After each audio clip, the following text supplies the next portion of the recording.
Hello बच्चों, let's read the question. Question says find the figure show relation between the set P and Q. Question 1 है हमारे पास, write this relation in set builder form, find the domain of relation and find range of relation and also find the total number of relation from set P. If R equal to ordered pair of x comma y, xy belongs to z, x square plus y square less than equal to 16 is a relation of z, then find the domain of R. Solve करते हैं question को। इस question के लिए जो की concept है वो देख लेते हैं यहाँ पर हम। की कॉन्सेप्ट में बात करें यहाँ पर तो क्या दिया हुआ है, देखिए हमें यहाँ पे इसमें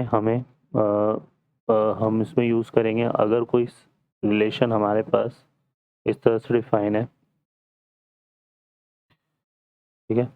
यहाँ पर ये P हो गया, ये Q, इसमें ले लिया x1 x2 x3 और ये y1 y2 y3, ठीक है ना। तो ये जो फर्स्ट वाला सेट है इसको हम क्या बोलते हैं, डोमेन, ठीक है। और R अगर P से Q में डिफाइन है, R कैसे डिफाइन है यहाँ पर, P से Q में, तो फिर ये जो है ये क्या बनेगा, कोडोमेन, ठीक है। सॉल्व करते क्वेश्चन को। अब इस क्वेश्चन में जो क्वेश्चन नंबर 1 है, इसने क्या बोला है, what is the relation in set builder form. Set builder form में रिलेशन को अगर डिफाइन करें तो जो सेट बिल्डर फॉर्म होता है हमारे पास वो क्या होता है, इसमें हम एलिमेंट को क्या करते हैं, टेबुलर फॉर्म में लिखते हैं। हर एलिमेंट को लिखते हैं, जैसे 9 का ले लें यहाँ पर, तो 9 का किसके साथ रिलेट हो रहा है, यहाँ पे 9 रिलेट हो रहा है 3 के साथ और 9 रिलेट हो रहा है -3 के साथ, ठीक है। क्लियर है, ये आ जाएगा हमारे पास। फिर आते हैं यहाँ पर 4 की बात करें तो 4 रिलेट हो रहा है 2 के साथ एंड 4 रिलेट हो रहा है -2 के साथ, ठीक है। फिर आते हैं 25, तो 25 जो है वो रिलेट हो रहा है 5 के साथ और 25 रिलेट हो रहा है -5 के साथ, ठीक है। तो ये हमारा रिलेशन बन रहा है सेट बिल्डर फॉर्म में। अब आते हैं डोमेन ऑफ रिलेशन की बात कर लेते हैं, तो क्वेश्चन नंबर 2। अब इस रिलेशन का जो डोमेन होगा, डोमेन में हमारे पास क्या क्या एलिमेंट आ जाएंगे, देखो यहाँ पर डोमेन में ये जो आगे वाले एलिमेंट है वो डोमेन को रिप्रेजेंट करेंगे। तो यहाँ से 9 आ रहा है, 4 आ रहा है और 25 आ रहा है, ये डोमेन हो जाएगा, ठीक है। इसके बाद ये बोल रहा है find the range of relation, तो जो रेंज है रिलेशन की वो कैसे आएगी, है ना। ये क्वेश्चन नंबर 3 है, तो रिलेशन की रेंज ये पीछे वाले एलिमेंट्स है, ये तो रेंज में क्या क्या आएगा, देखो यहाँ पर 3 आ रहा है, -3 आ रहा है तो +-3 ये आ गया, 2 आ रहा है और -2 आ रहा है तो +-2 ये आ जाएगा, और 5 आ रहा है -5 आ रहा है तो +-5, ठीक है। तो ये रेंज हो गई। और इसके अलावा ये बोल रहा है total number of relation from set P, है ना, P टू Q होगा ये, है ना, सेट P से सेट Q में जो है हमारे पास टोटल नंबर ऑफ रिलेशन कितने बनेंगे। तो यहाँ पर इसको देखो सिंपली हम क्या देख सकते हैं, इसका जो सेकंड पार्ट है उसमें जो number of element in set P है वो हमारे पास कितना है, 3 है, और number of element in set Q है वो हमारे पास कितना है, यहाँ पर इसमें काउंट कर लेते हैं 1 2 3 4 5 6 7 है, ठीक है। तो टोटल नंबर ऑफ रिलेशन जो है, total number of relation P2Q अगर हम बात करें यहाँ पर तो ये हमारा डिफाइन होगा 2⁻3 × 7, तो कितना आएगा 2⁻20, क्लियर है। अब आते हैं फर्दर, इसमें जो नेक्स्ट दिया हुआ है हमें एक रिलेशन यहाँ पे, इसका सेकेंड पार्ट में R equal to ordered pair of x, y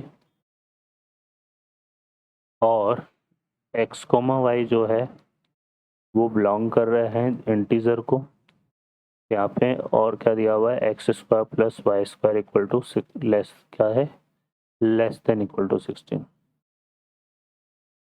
ठीक है। अब इसमें हमें फाइंड करना है डोमेन ऑफ R, तो पहले यहाँ R को हम लिख लेते हैं, ठीक है। अब इसमें देखो यहाँ पर R को अगर हम देखें तो क्या लिखेंगे ऑर्डर पेयर। देखो यहाँ पे क्या क्या बनेगा, 1 की बात करें क्योंकि z है ना, हालांकि z में है तो यहाँ पर हम 0 भी ले सकते हैं, है ना, और -1 भी ले सकते हैं ना, ये भी आएगा। तो यहाँ से सबसे पहले देखो हम क्या लेंगे, -3 लेते हैं। -3 का स्क्वायर 9 होता है, तो -3 कोमा ये बन जाएगा -3 कोमा -2, ठीक। और -3 का 1 के साथ -1 के साथ भी आएगा, -3 कोमा 0 ये भी सेटिस्फाई हो रहा है ना। तो -3 कोमा 0 ये आ जाएगा। फिर आ जाएगा -3 कोमा 1, -3 कोमा 2, -3 कोमा 3 नहीं आएगा, ठीक है। फिर यहाँ पर हम लेंगे -2 के साथ, तो -2 कोमा क्या बन जाएगा, -3, -2 कोमा -2, है ना, -2 comma -1, -2 comma 0, -2 comma 1, 2 comma 2 and -2 comma 3। फिर -2,4 हम नहीं लेंगे क्योंकि फिर वो ग्रेटर देन 16 आ जाएगा, है ना। ऐसे ही हम बात करेंगे यहाँ पर -1 के साथ, सो -1 कोमा 0, -1 कोमा यहाँ पर आ जाएगा -3, ये ले सकते हैं, -1 comma -2, -1 comma -1, -1 comma 0, -1 comma 1, -1 comma 2, -1 comma 3। फिर 4 आएगा तो ग्रेटर देन 16 हो जाएगा, ठीक है। फिर ऐसे ही हम यहाँ पर इसके साथ लेंगे, 0 के साथ 1 आ जाएगा, 0 के साथ 2, 0 के साथ यहाँ पे वही हम लेंगे 0 कोमा -1, 0 कोमा -2, 0 कोमा -3, 0 कोमा -4। फिर आ जाएगा सॉरी -4 नहीं आएगा, 0 कोमा फिर आ जाएगा 1, 0 कोमा आ जाएगा 2, 0 कोमा आ जाएगा 3, तो 0 कोमा 0 भी आ जाएगा एक,